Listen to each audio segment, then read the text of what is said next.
వస్తానా మా ఇంటికి ప్రతిరోజు సంక్రాంతికి గుమ్మడి పువ్వుల నవ్వులతో గుమ్మం ఎదురు చూసే కుంకుమ పువ్వుల మిలమిలతో ఇంద్రధనుసు విరిసే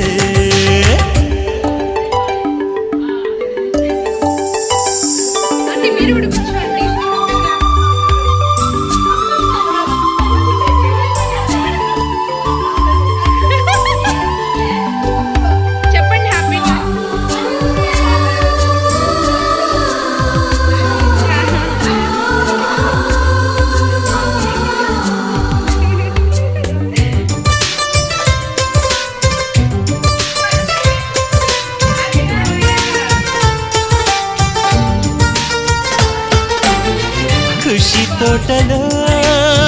గులాబీలు పూయిస్తుంటే హలో అమని happy new year happy new year చెప్పాలి